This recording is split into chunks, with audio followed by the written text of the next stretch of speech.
Qual o nome da nossa igreja?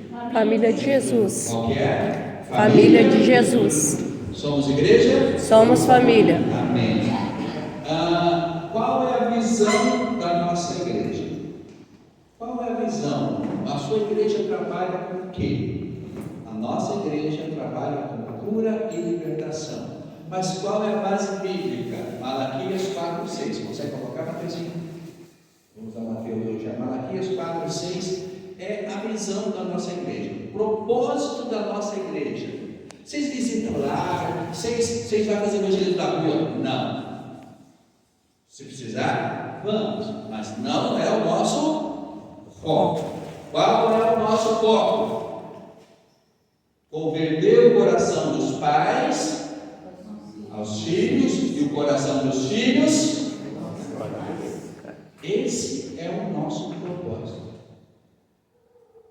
É fazer com que você, pai, pare a sua vida, pare tudo o que você está fazendo e volte-se para o seu filho.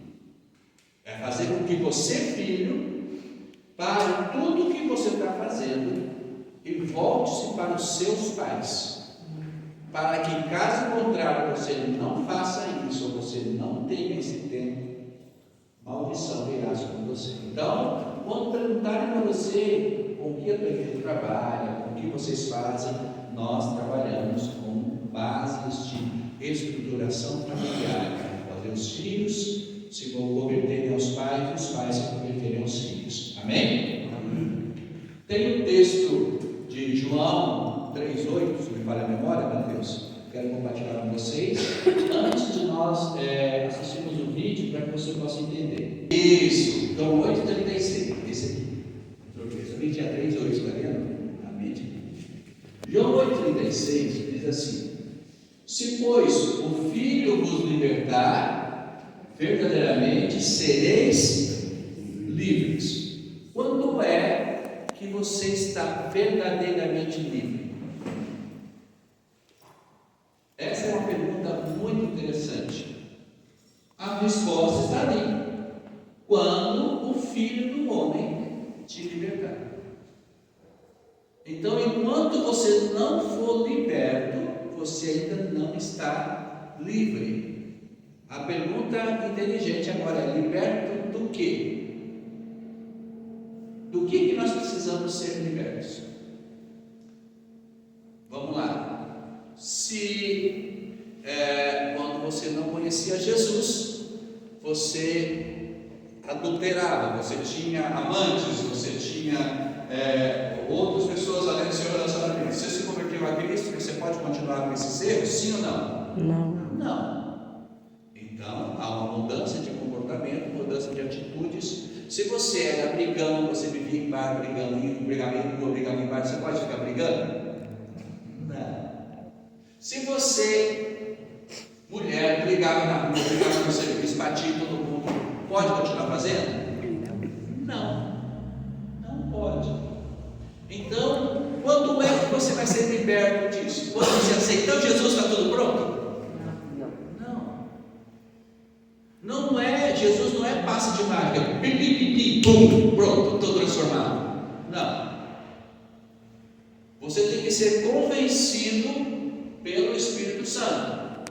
A Bíblia diz para nós que o Espírito Santo que convence o homem do pecado, da justiça e do juízo. Então, constantemente nós falamos aqui na igreja, nós ensinamos aqui na igreja sobre todas essas coisas, mas muitas vezes quando chega na sua casa, para você colocar o que você tem aprendido aqui em prática, você acha dificuldade. Quem já passou por isso? Às vezes aqui, vamos lá, eu falo aqui, você que é filho, né, Pedrinho? Você tem que honrar seu pai, senão você vai dizer quando você fala amém. Aí quando chega lá em casa, teu pai pisa na bola, tua mãe pisa na bola, xinga você, você tem que falar assim, mas eu tenho que honrar ainda isso, né, Pedrinho? Então, às vezes, colocar em prática não é tão fácil quanto você ouvir. Por isso que quinta-feira, atrasada, quando eu preguei aqui, eu falei, a palavra, ela tem que vir ao seu ouvido e ela tem que descer para onde? Para o coração. Porque se ela descer para o coração, você consegue executar ela. Mas se você simplesmente ouvir aqui e sair por aqui, não desceu no coração, você não vai executar.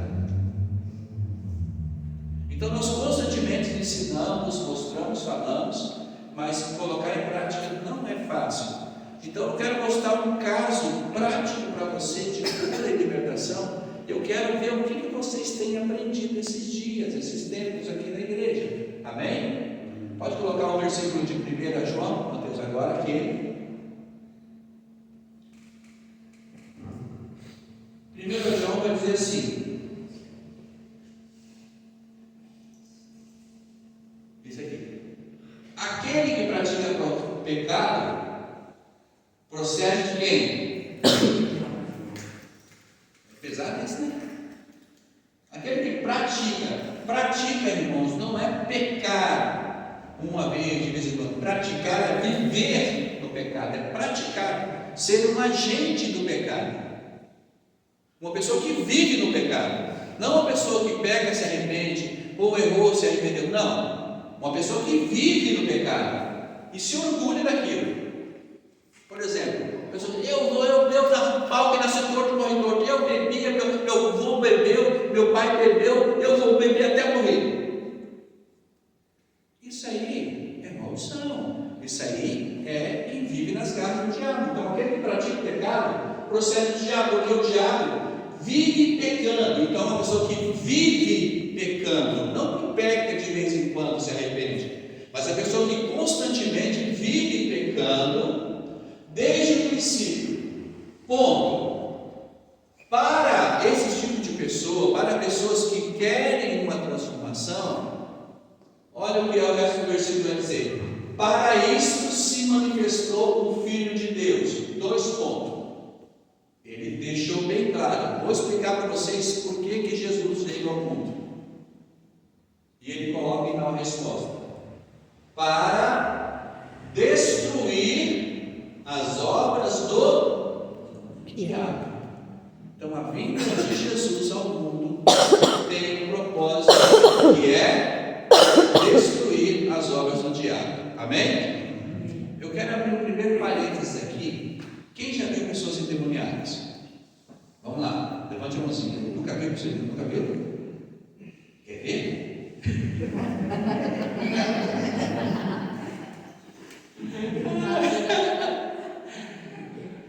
No dia que nós fomos no aniversário da outra igreja lá, teve uma pessoa que se manifestou ali no meio. No teatro lá. No teatro, exatamente, se manifestou. Se manifestou assim. E o que fazer quando a pessoa está manifesta por demônios? É a primeira questão aqui, amém? Isso aqui é um ponto hoje diferente para você entender. O que fazer quando a pessoa se manifesta por demônios? Se manifestou aqui, você tem que correr para onde?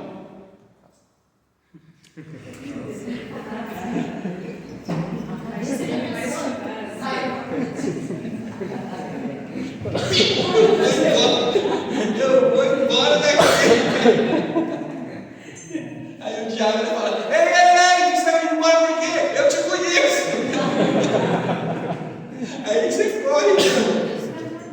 Então, se você ver uma pessoa manifesta por demônios, se a sua vida está alinhada com Deus, você tem autoridade de Jesus para repreender o demônio.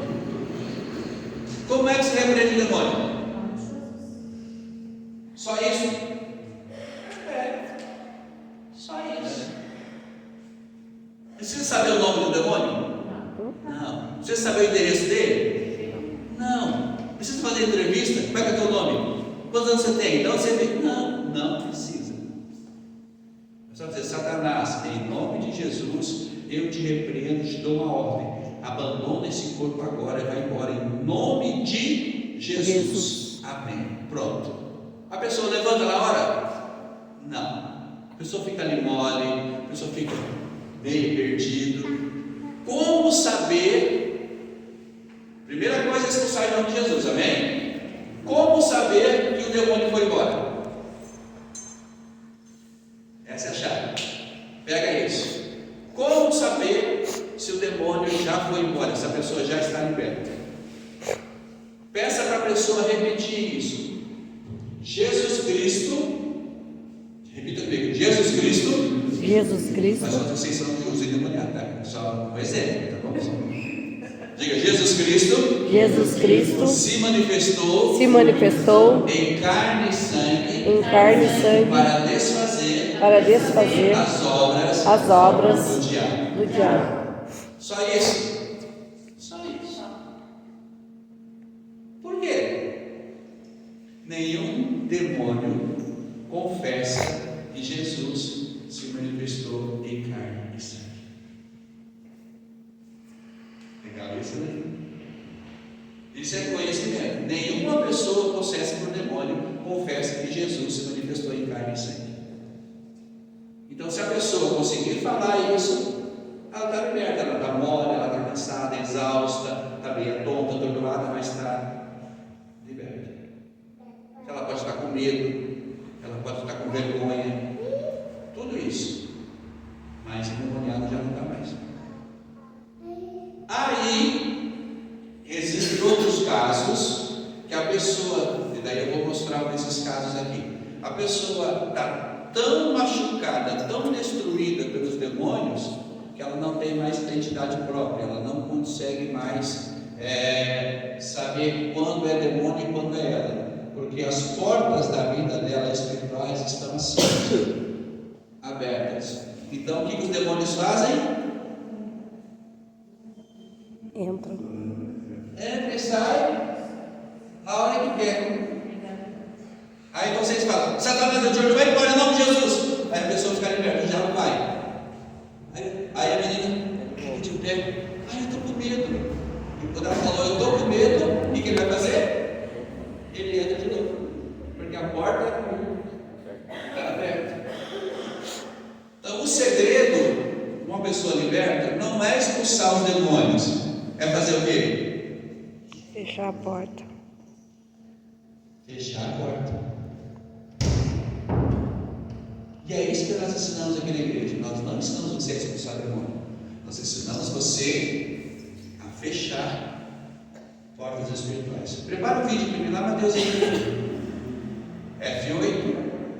Apaga a luz aqui da frente. Gostaria que você assista esse vídeo. É um testemunho. Isso aqui é real. Tem no Instagram, depois se vocês quiserem eu vou mandar para vocês no grupo da igreja. Pode apagar a luz aqui na frente. Isso.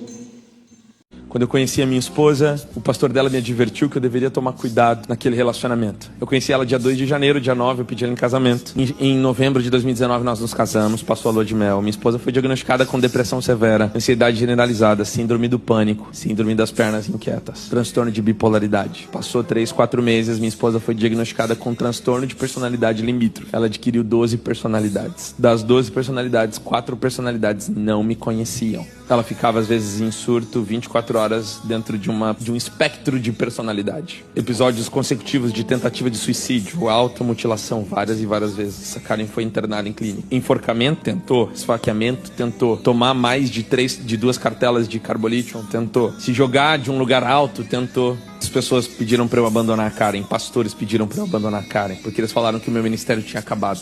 As mesmas pessoas que pregavam sobre cura falaram que a Karen não seria curada. Eu olhei para depois vai abrir de novo no mesmo, tá? Obrigado. Pode deixar assim mesmo. Deixa eu resolver para você.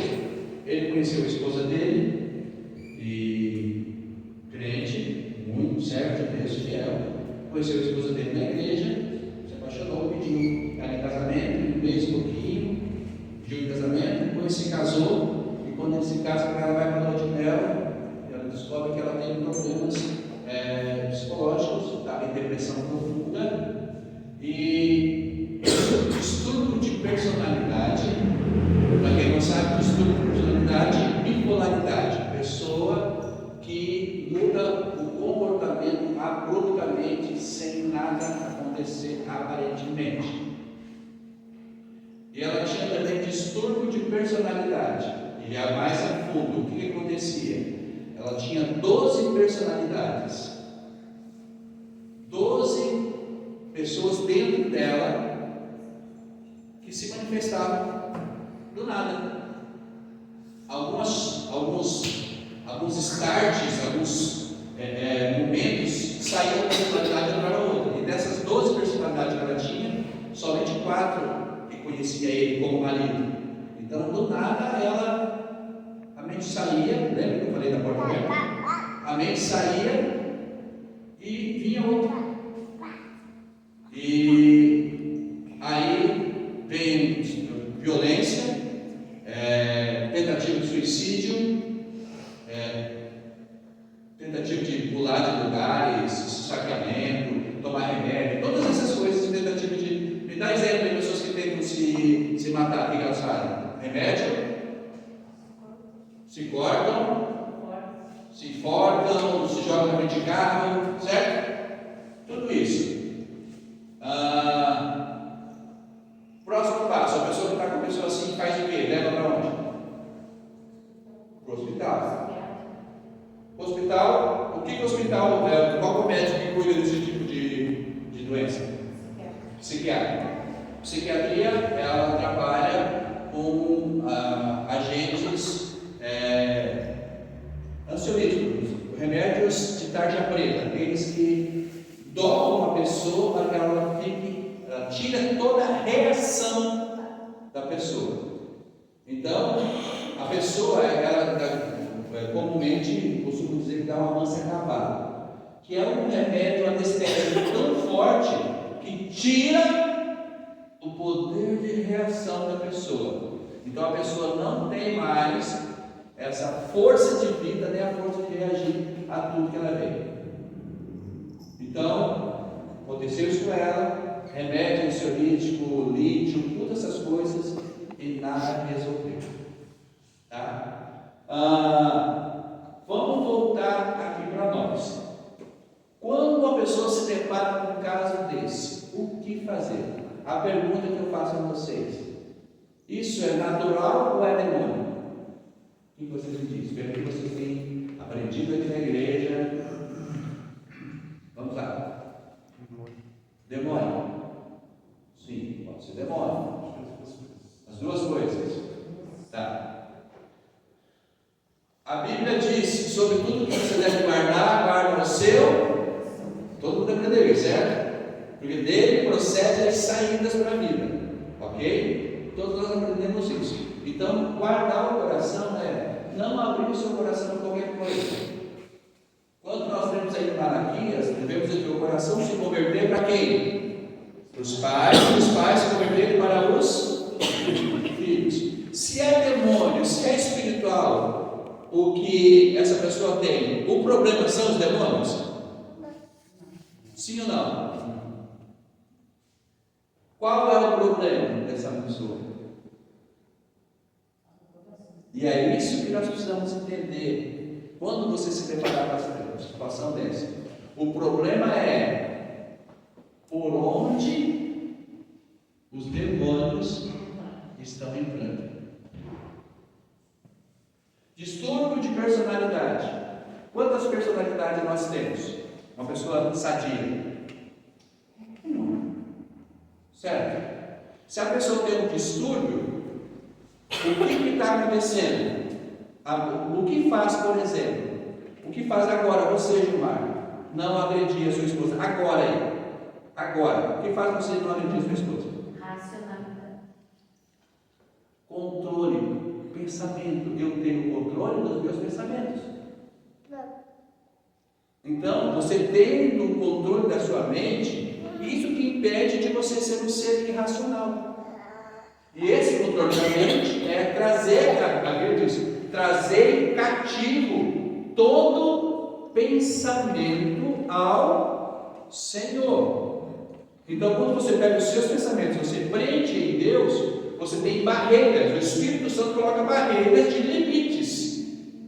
Por exemplo, eu não posso agredir a minha esposa nem aqui, está tudo bem, nem nunca. Mas se ela te xingar, não pode. E se não pode, não pode.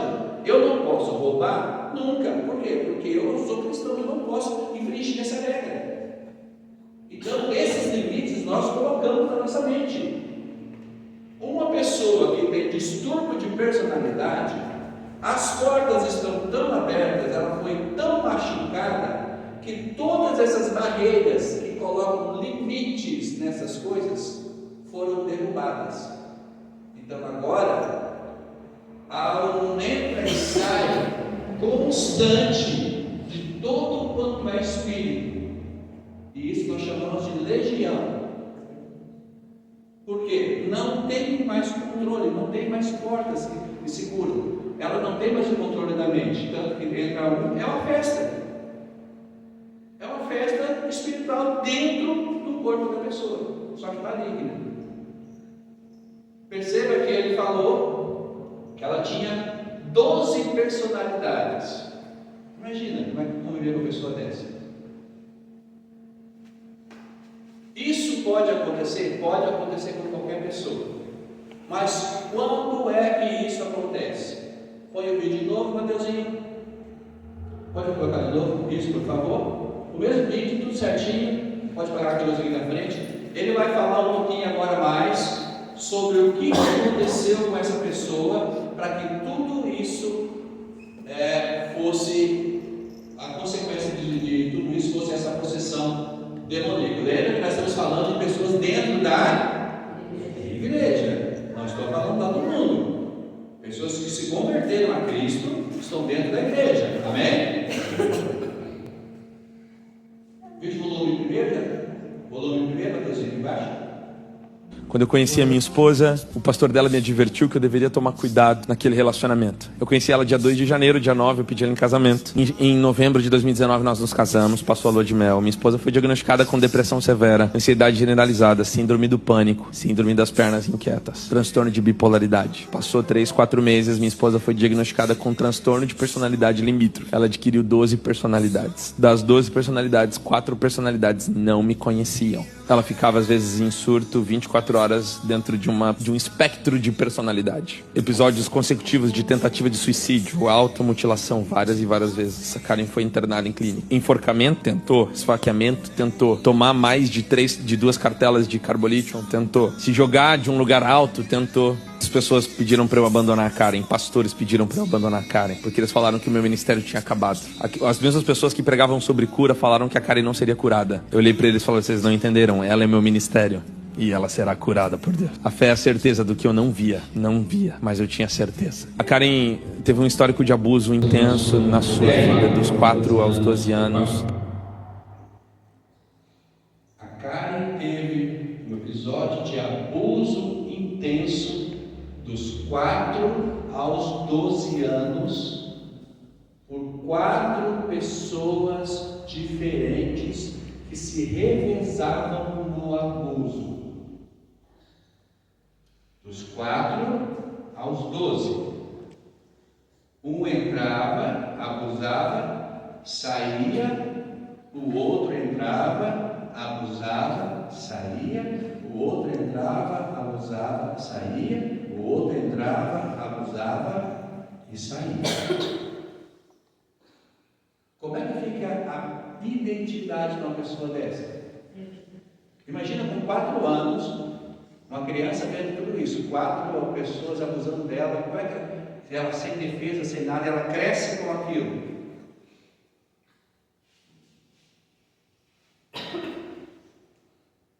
Entende o que a Darcy falou agora há pouco? E aqui na igreja a Juliana está falando sobre isso. Isso destrói a personalidade das pessoas. Vamos lá. Na IFOL eu já falei, e aqui eu falo repetidamente. O que Deus falou lá no Gênesis: deixará o homem seu pai e sua mãe, unirão a sua esposa, e os 2 serão uma só carne. Quando é que isso se dá? Quando é que os 2 se tornam uma só carne? Na conjunção carnal, no ato sexual entre o homem e uma mulher. Os 2 se tornam um só. Ou seja, a personalidade de um passa para o outro, a personalidade do outro passa para um. Ok? E no caso desta menina que está ali sendo abusada, entra o primeiro, e penso eu, se já é uma adulta ou uma adolescente, essa não é a primeira vítima deles. Sim ou não? Então já tem outros abusos. Então passa a personalidade desse abusador e das vítimas que ele abusou, tudo para ela. Sai, entra o outro, passa mais a personalidade dele e dos abusos que ele também no passado já sofreu, porque geralmente 90% dos casos de abusadores foram abusados na infância também. Então, por isso que a personalidade dela está totalmente destruída, por causa de todas as feridas que já ocorreram na vida dela. Por isso que eu falo aqui na igreja, eu reforço sempre, friso bem isso. Se você tem algum problema, algum trauma que você precisa resolver, você precisa botar para fora, você precisa falar, tira de dentro. Quando a alma cala, o corpo fala. A alma dessa moça estava calada, ela não botava para fora o que tinha acontecido. Então, tudo isso vai se refletir no corpo. Doenças, você viu as doenças que ele falou ali? Vocês ouviram? Depressão, síndrome do pânico, esquizofrenia, que mais? Me ajudem ali. Lúpus, fibromialgia. Tudo isso são doenças relacionadas a questões da alma. Então, se a alma que passou por isso, passou por essa luta, não falar e não botar para fora, o corpo vai reagir através dessas saídas. Então, se você notar alguém assim na sua família, identifique que tem um problema espiritual que está ali, que precisa ser tratado. Então, precisa ser levado cura para essas pessoas, mas a partir de uma visão de que você precisa entender o problema. Olha o resultado. Ele falou assim: até os próprios pastores que haviam falado do meu casamento, que era bem, falaram para mim: larga ela, o teu ministério acabou. E ele disse: o meu maior ministério é ela. Então, com certeza, Deus tinha um propósito dele chegar nesse dia, dar esse testemunho. Por isso que ele foi um agente de milagres na vida da esposa dele. Continua para nós, Mateus, o vídeo, veja o desfecho final dessa história. Por 4 pessoas muito próximas. Aos 13 anos a Karen sai de casa. Eles faziam fila, um abusava, saía do quarto, outro abusava, saía do quarto, outro abusava, saía do quarto. A Karen estava assim, com esses pesos, com esses fardos. Nós fomos para um retiro, 3 anos de casado, 2 anos lidando com um filme de terror dentro de casa. Esfaqueamento. Outro dia a Karen acordou de madrugada, começou a socar a cama. Eu falei, que isso, do nada. Nós fomos para um acampamento, Josué Gonçalves pregando. Na última ministração ele estava carregando fardos nas suas costas. E ele disse: você precisa alcançar o perdão em Jesus e deixar os fardos na cruz. E ele foi tirando os fardos e deixando na cruz. E tirando os fardos e deixando na cruz. E dizendo: você precisa entregar. E a Karen chorando. A Karen olha para mim e disse: eu entendi a cruz de Jesus. Eu entendi o evangelho do reino hoje. Nós vamos lá na minha cidade. Eu vou liberar perdão para todas as pessoas que fizeram mal contra mim. Karen tomava 21 medicamentos por dia, 4 tarja preta. Ela sempre estava num estado quase que vegetativo por causa daquela situação. Então eu tinha que limpar a casa, cuidar da casa, cuidar dela, daquela situação toda. E eu suportei por amor, que o amor verdadeiro suporta todas as coisas. O amor verdadeiro espera todas as coisas. Quando a Karen liberou perdão e nós voltamos, ela já estava com fibromialgia, dores nos ossos, porque ela estava carregando fardos pesados. Eu olhava nos olhos dela, ela olhava para mim e falava: me ajuda, eu não sei mais quem eu sou. Depois que ela liberou perdão, de 21 medicamentos para 15, de 15 para 10 e de 10 para nenhum, minha esposa foi curada de todo o diagnóstico de depressão severa, de ansiedade generalizada, de síndrome do pânico, de bipolaridade, de transtorno de borderline, porque Jesus continua curando. Aleluia!